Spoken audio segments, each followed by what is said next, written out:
Elizabeth Dean from RTI International. She's presenting a paper about Second Life and how RTI has experimented in recruiting respondents there. So what is Second Life? Second Life is an online virtual world.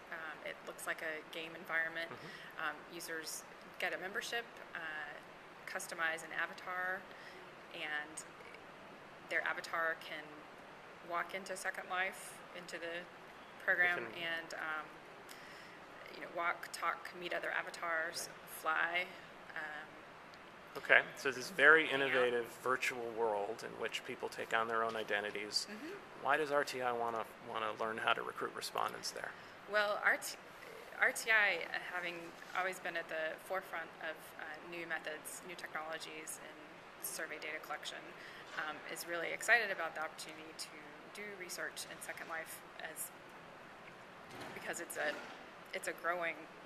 and virtual worlds together are a growing phenomenon.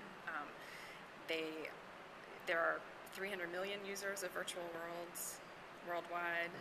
An interesting fact is that there are 200 virtual worlds specifically aimed at children, teens, tweens, and young kids. So when thinking about the youth population, our future survey respondents who are growing up right now, spending a lot of their time in virtual worlds for entertainment and for socializing, we're thinking ahead to when they're adult survey respondents, and we're going to try to we're going to need to track them down. We want to meet them on their own turf. So how did you test it? What did you do? And what did you learn?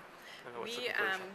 What we did, so we have developed, we've built an interviewing facility in Second Life, and what we wanted to know is if we ask people to come complete a survey in our facility, will they show up, and how many will show up, and who are these people who show up in Second Life?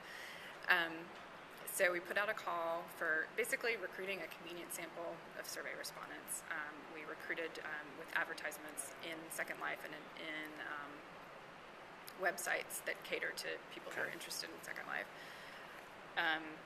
We offered an incentive of $250 Linden dollars, which is the Second Life currency, which has an exchange rate with the US dollar at about $1 per 260 Linden dollars. So the incentive was about $1 in US money. We had overwhelming immediate response. We got 400 respondents within about 24 hours to our survey, and avatars were showing up at the Second Life facility, at the RTI facility in Second Life to ask, when can we do more surveys?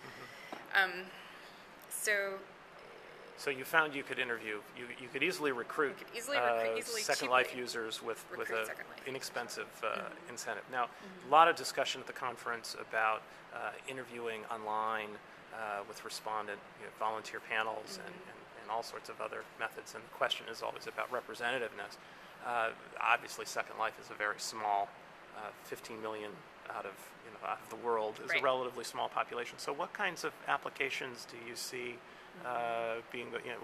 who's going to want to do a survey in Second Life? Well,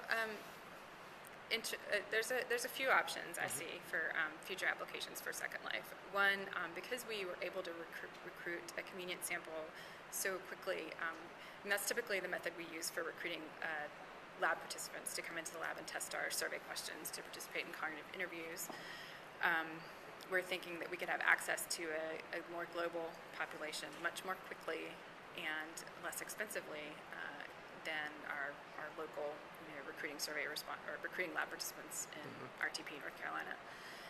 So that's one application. Another is looking at the specific population that Second Life appeals to. Typical user falls between the age of 18 and 35.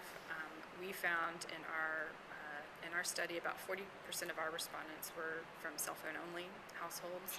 So we think that Second Life might have a lot of potential in the future to get access to. We have a very expensive studio here. Yeah. Anyway, so we can access cell phone only people. A good resource for potentially accessing cell phone only populations. The other interesting thing about Second Life is it's designed to mimic real life. So people have real relationships through their avatars in Second Life, and real economic exchanges, and the idea of sort of testing, since we see so much of communication shifting to virtual environments, virtual communications, and as I mentioned, younger populations are using these and growing into them as adults.